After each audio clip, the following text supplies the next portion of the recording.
जय हिंद। नमस्कार दोस्तों, स्वागत है आप लोगों का। दोस्तों, आज के इस वीडियो में मैं आप लोगों को बताने वाला हूं कि किसका ज्वाइनिंग आखिरी में होगा और किसका नहीं होगा। ठीक है, बहुत ही ज़्यादा आपके कमेंट्स है इसके रिलेटेड कि मेरा आधार कार्ड में नेम मिसमैच है, मेरा वोटर आईडी में मिसमैच है, मेरा डोमिसाइल में मिसमैच है, मेरा कास्ट सर्टिफिकेट में मिसमैच है, मेरा गाँव का नाम गलत है, मेरे माता का नाम गलत है, मेरे पिता का नाम गलत है। बहुत ही ज़्यादा अलग अलग आपके कमेंट्स थे और वो सारे कमेंट्स के जवाब आपको इस वीडियो में मिल जाएंगे कि किसका आखिरी में, और साथ ही में मैं आपको फिंगरप्रिंट वालों का भी जो है मिसमैच का क्या प्रॉब्लम है उसके ऊपर मैं आप लोगों को बताने वाला हूँ। ठीक है, तो कहीं मत जाइएगा, वीडियो को पूरा जरूर देखना। ठीक है, कि बाद में आपको परेशान होने की जरूरत नहीं पड़ेगी, बहुत सारे कमेंट्स करने की जरूरत नहीं पड़ेगी। वीडियो को पूरा जरूर देखना ताकि सारे डाउट जो है आपके क्लियर हो जाएंगे। ठीक है, तो सबसे पहले मैंने आप लोगों को बताया है कि ज्वाइनिंग में या फिर जो भी आपका rejection letter, correction letter, rejection letter नहीं आएगा। अगर आपका जो भी मेरिट में एक बार नाम आ जाता है तो आपको रिजेक्शन लेटर नहीं आएगा, आपको करेक्शन लेटर आएगा। रिजेक्शन लेटर किसको आएगा कि जिसने कोई फ्रॉड कर रखा है। जैसे कि मान लो उसको 10th का जो भी उसका सर्टिफिकेट है उसमें मान लो वो लड़का फेल हो गया है, उसको परसेंटेज उसके गलत है, उसने जो भी है उसमें गलत डाल दिए, फेल था उसने पास करवा के गलत डाल के डुप्लीकेट बना के मान लो 50-60 जो भी परसेंटेज है उसने पास करवा के उसमें डाल दिया, तो वो लड़के को रिजेक्शन लेटर आएगा। 110% उस लड़के का रिजेक्शन होगा। ठीक है, सबसे पहली बात ये होगा। ठीक है, सबसे पहली बात, अगर उसने कोई फ्रॉड केस करके फेल है लेकिन पास करके जो भी है उसने कर दिया है तो। लेकिन कुछ लड़कों का क्या है, गलती से ये जो है परसेंटेज जो है गलती से डाल दिए गए हैं, तो लेकिन वो लड़के पास है तो उनको कोई दिक्कत नहीं होगी। उनका जो है वेरिफिकेशन किया जाएगा, उन लोगों को फिर से बुलाया जाएगा। ठीक है, मेरिट लगने के बाद आपको जो डिपार्टमेंट आपको मिलेगा, जो फोर्स आपको मिलेगी, वो फोर्स आपका वेरिफिकेशन करेगी कि सही में ये लड़का पास है, हाँ इसके पास है, लड़के नंबर ठीक है, लेकिन इसके जो परसेंटेज यहाँ पे गलत दिखा रहा है। तो आपका जो अपने जो डॉक्यूमेंट्स आपने एसएससी का जो भी सॉरी स्टाफ सॉरी अपना बोर्ड का 10th का बोर्ड का जो दिया हुआ रहेगा, तो उसमें देखेगा इसमें तो इसके सही है लेकिन फॉर्म में जो डाला है वो गलत है, तो वहाँ पे आपका कंसिडर किया जाएगा कि भाई इसका हो सकता है गलत हो गया, तो आपका जो है वेरिफिकेशन किया जाएगा, उसमें आपको कोई दिक्कत नहीं है। ठीक है, 10th का मार्कशीट और 10th का बोर्ड सर्टिफिकेट इन दोनों को वेरीफाई करेगा। ठीक है, तब उसमें दिक्कत नहीं होगी। लेकिन आप फेल हो, आपने पास कर दिया, तब आपको दिक्कत हो सकती है। सबसे मेजर पॉइंट यहाँ पे है। उसके बाद अगर आपने जो भी है आपका डेट ऑफ बर्थ आपका 10th के बोर्ड पे अलग है, आपके और डॉक्यूमेंट्स में अलग है, और आपने जो भी प्रूफ वहां पे दिया हुआ है जो भी आप दिखाओगे वहां पे उसमें अलग है, तो इन सब चीज में आपको दिक्कत आ सकती है। उसमें आपका रिजेक्शन लेटर आएगा, सीधा रिजेक्शन लेटर भेज देगा ऐसे चीजों में। ठीक है, बाकी अगर आपका कोई मतलब इसमें फॉर्म में गलत डाल दिया है और बाकी अदर डॉक्यूमेंट्स में आपका सब सही है, और उस क्राइटेरिया में आप बैठते हो कि भाई हाँ हाँ इस एज में ये लोग लड़का आ रहा है, इसने एज रिलैक्सेशन ले रखा है या फिर डॉक्यूमेंट्स आपने सबमिट कर रखा है, ये सब आपका क्लियर है, तब आपको कोई दिक्कत नहीं होगी। लेकिन ऐसा नहीं है तो आपको 110% भाई बोल रहा हूँ रिजेक्शन लेटर आएगा। ठीक है, अब इसके बाद आपके डाउट्स नहीं बचेंगे, वीडियो को देखना जरूर पूरा। ठीक है, बाद में बोलना मत कि मेरे डाउट्स में अपने क्लियर नहीं करे या फिर जो भी है। ठीक है, ये हो गया सबसे पहली चीज। दूसरी चीज अब और क्या है, मैंने आप लोगों को बता दिया, आपका नेम है, ये नेम है, और ये आपका सरनेम है। ठीक है, ये सरनेम है। तो क्या होता है, 10th के बोर्ड पे आपका अगर ऐसा नाम है तो आपका जो भी है कास्ट सर्टिफिकेट, तो कास्ट सर्टिफिकेट में भी ऐसा ही नाम होना चाहिए। अब क्या होता है, महाराष्ट्र और गुजरात साइड में क्या होता है, ये जो सरनेम है ये फर्स्ट में रहता है और बाद में नेम रहता है। और कास्ट सर्टिफिकेट में क्या करते हो आप लोग, पहले नेम लिखते हो उसके बाद सरनेम लिखते हो। तो इन चीजों में क्या होता है, वो 10th का जो भी बोर्ड सर्टिफिकेट या मार्कशीट रहेगा और वो कास्ट सर्टिफिकेट से मेल नहीं खाएगा, उसमें अलग नाम दिखाएगा, इसमें अलग नाम दिखाएगा। वो लोग ये नहीं जानते कि इसी का नाम है, ये सीधा करके दिया है, उनको इससे मतलब नहीं, उनको चाहिए इस पे सेम तो उस पे भी सेम, ऐसा उनको चाहिए। अगर आपका इसमें जो है ऐसा कोई दिक्कत है तो जो है आपको रिजेक्शन लेटर नहीं आएगा, आपको करेक्शन लेटर आएगा। आपको करेक्शन के लिए जो है टाइम देगा, बोलेगा कि भाई ये आपका करेक्शन है, आपको जो है इसको डॉक्यूमेंट सही लेके आना होगा। लेकिन मैंने आप लोगों को पहले ही बता दिया है, इस बार क्या है प्रोसीजर आपकी फास्ट है। हो सकता है आपको टाइम बहुत कम मिले इस बार, हमारे टाइम पे थोड़ा बहुत लंबा चला था ये मामला, इसीलिए हम लोग को बहुत काफी ज्यादा टाइम मिल गया था। लेकिन आप लोगों को जो है हो सकता है टाइम कम मिले, इसलिए मैंने आप लोगों को पहले ही इसके बारे में सजेस्ट कर दिया है, पहले इसके बारे में अवगत कर दिया है कि भाई ऐसा ऐसा होगा, आप पहले ही बना लो। अगर जिन लोगों ने ऐसा पहले ही बना दिया है तो उन लोगों के साथ कोई दिक्कत नहीं आएगी, जैसा ही लेटर आएगा वो लोग रेडी रहेंगे, भाई ये ले लेके आया हूँ, आपका मामला खत्म वहां पे, ठीक है। तो इसीलिए मैंने इसके ऊपर भी बताया था। अब ये सेम जो आपका 10th पे नाम रहेगा, चाहे वो सरनेम फर्स्ट हो या नेम फर्स्ट हो, वो सेम कास्ट में भी और वो सेम डोमिसाइल में भी और वो सेम आपका जो भी एनेक्सर रहेगा उसमें भी सेम होना चाहिए। ये 4 डॉक्यूमेंट्स में आपका नाम सेम होना चाहिए भाई, ठीक है। ये अगर कोई दिक्कत है ऐसी तो करवा लो सेम, तभी आपका कोई सिलेक्शन में कोई आपका कोई कुछ बिगाड़ नहीं सकता, ठीक है।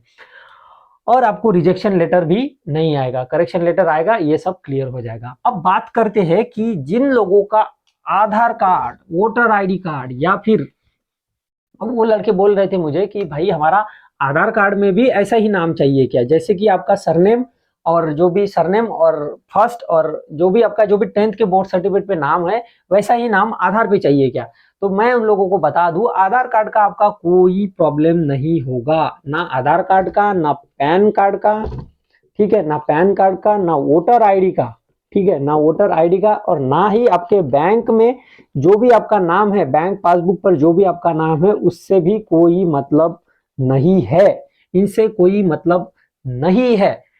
ये आधार के एड्रेस में आपका नाम किसी मतलब कोई एक और लड़का बोल रहा था कि इसके एड्रेस में जो है इसके गांव का नाम कुछ भी है, क्या है पता नहीं, उसने बताया था उसके गांव का नाम है, ओरिजिनल में स्पेलिंग मिस्टेक है, मतलब उसका गांव का नाम ओरिजिनल में कुछ है और उसमें कुछ और है, ठीक है, उसमें स्पेलिंग मिस्टेक है, तो इसमें कोई दिक्कत होगा क्या।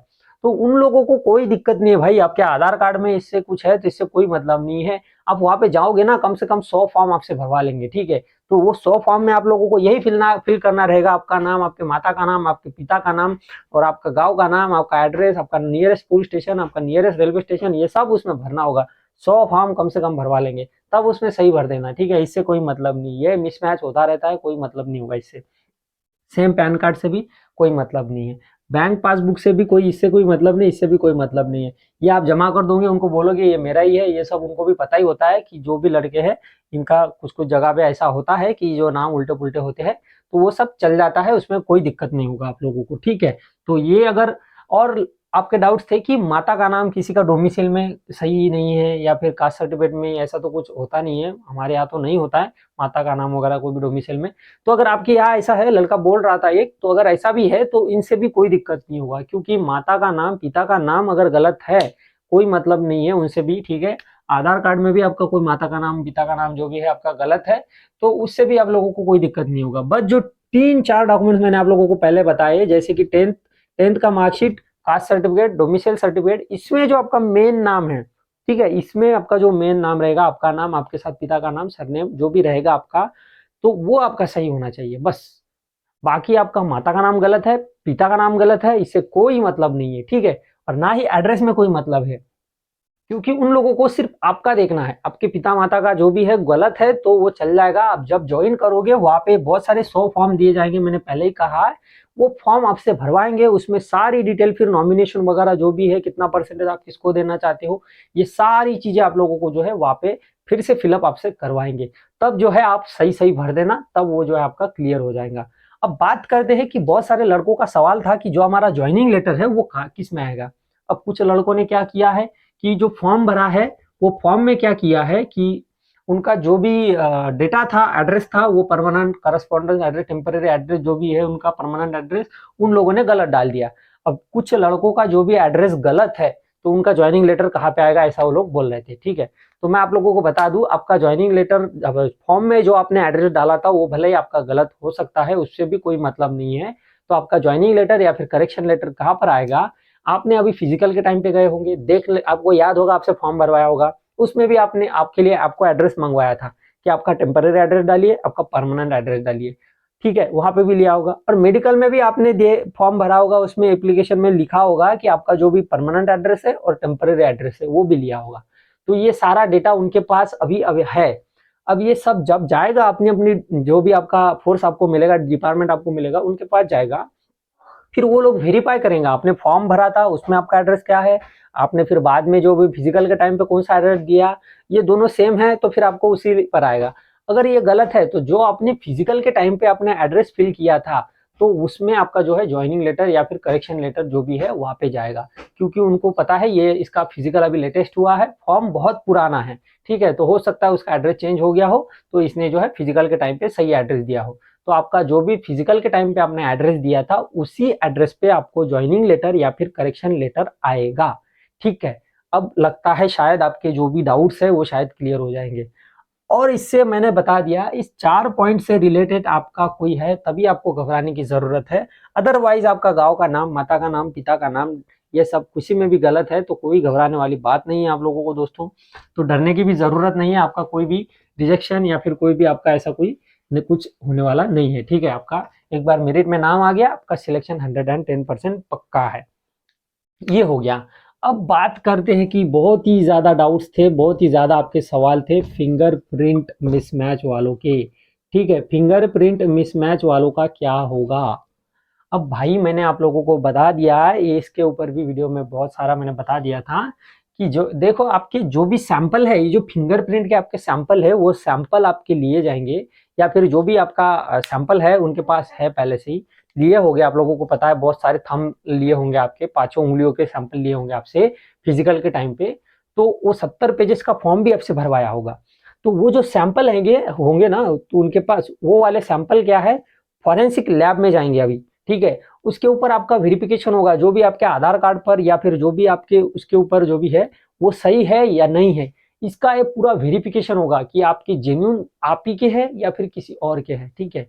तो ये आपके मैनेज है या फिर आपकी है, ये इनको पता चल जाता है, लैब से रिपोर्ट आती है कि हाँ भाई ये सही आदमी है, तो फिर आपका जो ज्वाइनिंग है वो आपको दे दिया जाता है, ठीक है। अब क्या होता है, हर साल हर बार हर भर्ती में ऐसा ही होता है, बहुत सारे लड़के ऐसे निकल के आते हैं कि जिनका ऐसा प्रॉब्लम होता है। हमारे बैच में भी मेरे साथ का ही लड़का है, मेरे गांव के बगल का ही लड़का था, तो उसका फिंगरप्रिंट में जो है मिसमैच का प्रॉब्लम आया था। तो उसके ज्वाइनिंग में दिक्कत कहाँ हुई, उसका ज्वाइनिंग तो हो गया, लेकिन क्या होता है जो आपका रेगुलर बैच है उससे थोड़ा सा लेट हो सकता है, ठीक है।